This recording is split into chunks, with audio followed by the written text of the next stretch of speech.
Hello नमस्कार दोस्तों। देखिए, मेरा चल रहा था अभी केमिस्ट्री में परमाणु संरचना, जिसका हम ऑलरेडी 2 वीडियो डाल चुके हुए हैं। आज मेरा इसमें आगे का क्वेश्चन जारी रहेगा। तो चलिए लेट न करते हुए शुरू करते हैं। तो इसमें यहाँ से स्टार्ट करते हैं।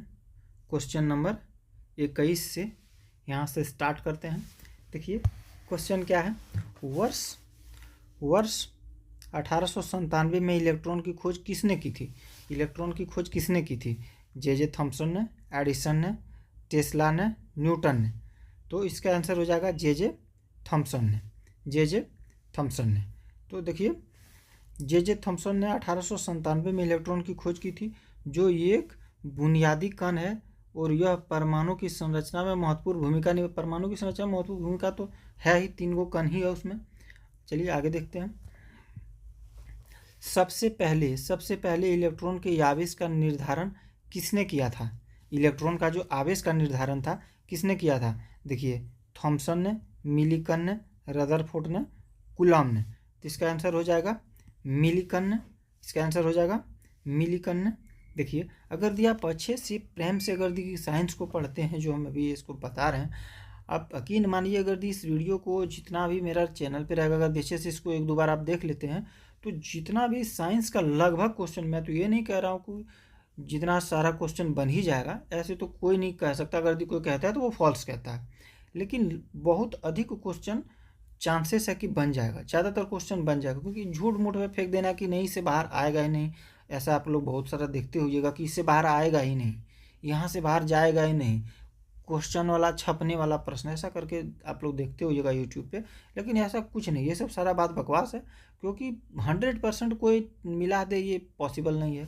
इस पे बिल्कुल, इस बात में कोई सच्चाई नहीं है। लेकिन हाँ, ये जो हम बुक करवा रहे हैं लुसेंट का, आप इसमें मानिए कि 6 से लेकर 12 तक का इसमें साइंस मतलब उसका लेवल तक का दिया हुआ रहता है। तो आप इसमें, और 9-10 का तो ये पूरा निचोड़ है ही। अगर यदि आप इसको अच्छे से करते हैं ना, तो अभी जो जनरल कॉम्पिटिटिव में लगभग क्वेश्चन यहाँ से रहता है, लगभग क्वेश्चन। तो 2-4 क्वेश्चन इधर उधर हो जाइए तो मैं इसका गारंटी नहीं ले पाऊंगा, लेकिन हाँ, लगभग क्वेश्चन आपको यहाँ से बन जाएगा, इस बात का मैं गारंटी लेता हूँ। हाँ, अगर भी कोई कहता है कि नहीं इससे क्वेश्चन बाहर आएगा नहीं, तो भैया मैं वो तो नहीं कह सकता हूँ। और आप इस चीज़ पे बिल्कुल भरोसा भी मत कीजिए। चाहे, और मेरा ये जो है, ये आप 9-10 वाले एकेडमिक वाले भी देख सकते हैं, इसमें भी ऑब्जेक्टिव क्वेश्चन रहता है, उसके भी नॉलेज के लिए है। या आप कॉम्पिटिटिव वाला तैयारी करते हैं तो उसके लिए भी है। और साथ साथ हम देखिए एक्सप्लेन भी करवा देते हैं, सब क्वेश्चन का एक्सप्लेन करवा देते हैं। और इसके बाद इसका थ्योरी क्लासेस भी सारा कुछ रेडी है, उसको भी हम अपलोड कर देंगे बहुत जल्द। तो इसका थ्योरी क्लासेस भी आप लोग देख सकते हैं। तो चलिए ज़्यादा गपशप ना करते हुए, मिलिकन है। देखिए, रॉबर्ट एंड्रयूज मिलिकन ने 1868 में, ये 1868 से 1953 ये इनका था। और ये एक अमेरिकी प्रायोगिक भौतिकी विज्ञानी थे, भौतिक के थे। 1923 में भौतिक के लिए नोबेल पुरस्कार से सम्मानित किया गया था। प्राथमिक विद्युत प्रभाव के मापन के लिए प्रकाश प्रभाव पर उनके नाम के लिए इनको मिला था नोबेल पुरस्कार। चलिए आगे देखते हैं। आगे है, निम्नलिखित में से वह कौन सा है, कण कौन सा है जो ऋणात्मक रूप से आवेशित होता है? ऋणात्मक रूप से आवेशित होता है क्या? प्रोटॉन, न्यूट्रॉन, पॉजिट्रॉन या फिर इलेक्ट्रॉन? तो इसका आंसर हो जाएगा इलेक्ट्रॉन। क्योंकि पॉजिट्रॉन पे तो प्लस होता है, पॉजिट्रॉन पे, इस पे तो प्लस होता है, इस पे तो कुछ कण होता ही नहीं है, इस पे तो कोई आवेश नहीं होता है। तो इसका, और इसी पे होता है नेगेटिव।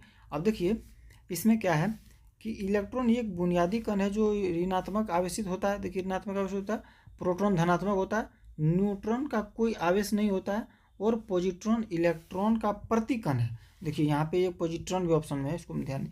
तो पॉजिट्रॉन जो इलेक्ट्रॉन का प्रतिकण है, जो धनात्मक प्रतिकण मतलब उसका जस्ट उल्टा, उसका जस्ट उल्टा। तो ये धनात्मक आवेशित होता है, सिर्फ यहाँ क्या हुआ, नेगेटिव वाला सिर्फ इलेक्ट्रॉन हो गया। चलिए आगे देखते हैं। इलेक्ट्रॉन के तरंग प्रकृति की खोज किसने की थी?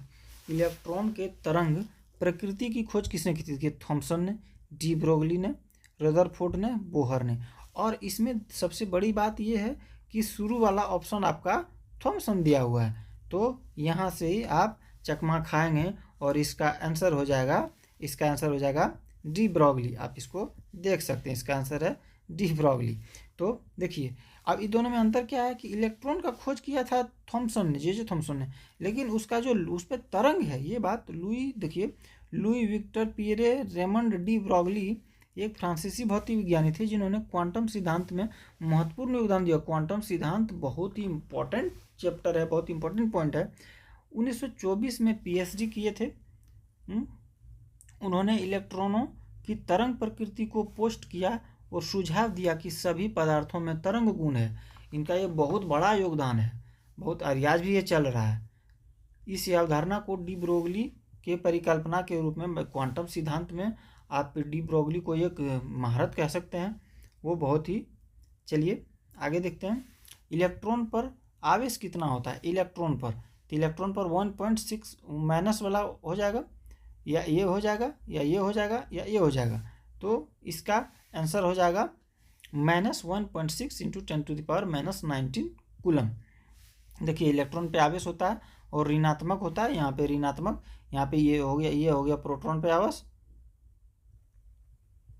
ये हो गया प्रोटॉन पे आवेश, ये हो गया आपका इलेक्ट्रॉन पे आवेश।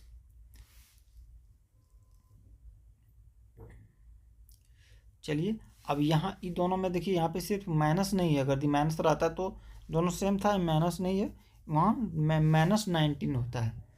चलिए आगे देखते हैं, निम्नलिखित किन कणों में कणी तरंग की द्विप्रकृति पाई जाती है। कणों तरंग की द्विप्रकृति पाई जाती है मेसोन में, प्रोटॉन में, इलेक्ट्रॉन में या फिर न्यूट्रॉन में। तो इसका आंसर हो जाएगा इलेक्ट्रॉन, इसका आंसर हो जाएगा इलेक्ट्रॉन। इलेक्ट्रॉन या विद्युत द्विगुणु ऋणात्मक विद्युत आवेश युक्त मूलभूत उपपरमाणविक कण है।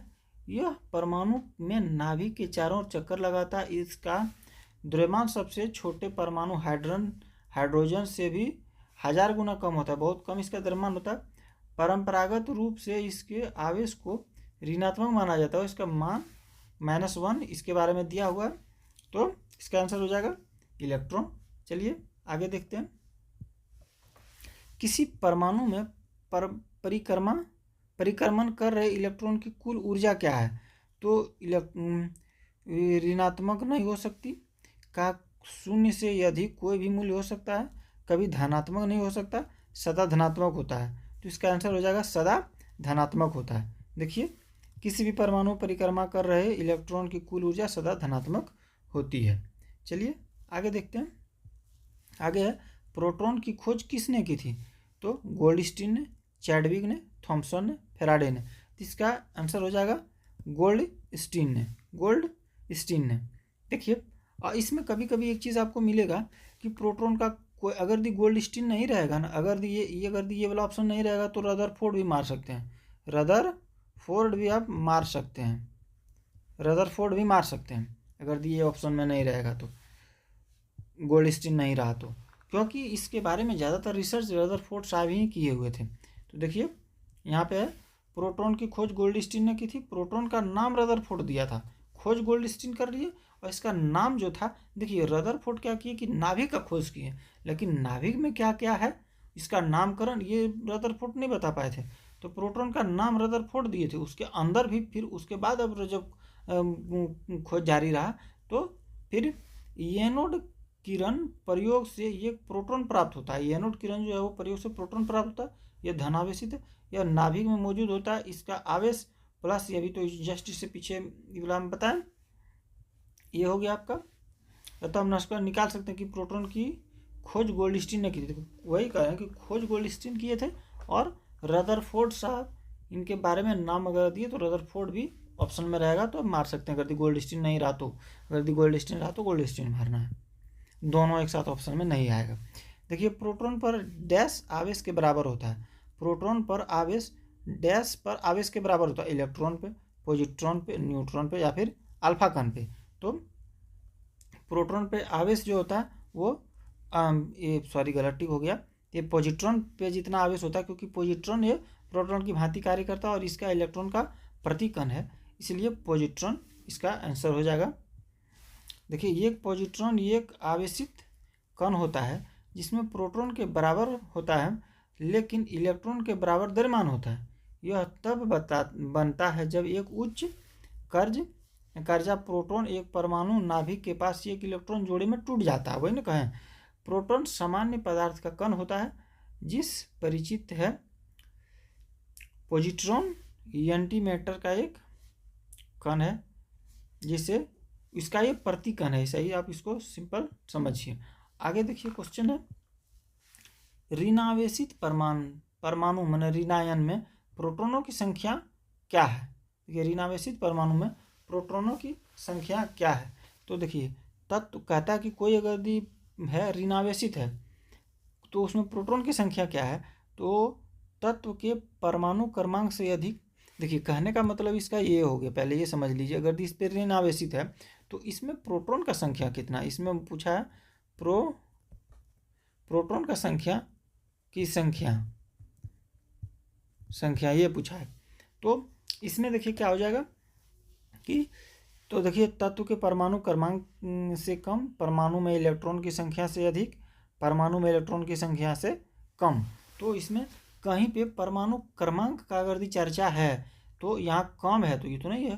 परमाणु तत्व क्रमांक से ये अधिक तो का कोई पत्ती नहीं है। तो परमाणु में इलेक्ट्रॉन की संख्या से कम, यही इसका आंसर हो जाएगा, परमाणु में इलेक्ट्रॉन की संख्या से कम। क्योंकि अगर मान लीजिए सोडियम जो है, सोडियम इस पे इसका तो होता है, उसका होता है 11, लेकिन अगर सोडियम पे अगर ये हो गया माइनस आ गया तो इस अभी इसमें क्या, अभी इसमें 11 गो इलेक्ट्रॉन है और 11 गो इलेक्ट्रॉन है, 11 गो प्रोटॉन भी है।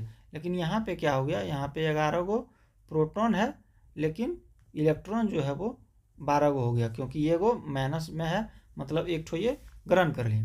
तो धन्यवाद दोस्तों, आज का वीडियो ये कंप्लीट होता और फिर मिलते हैं नेक्स्ट सेशन में। धन्यवाद।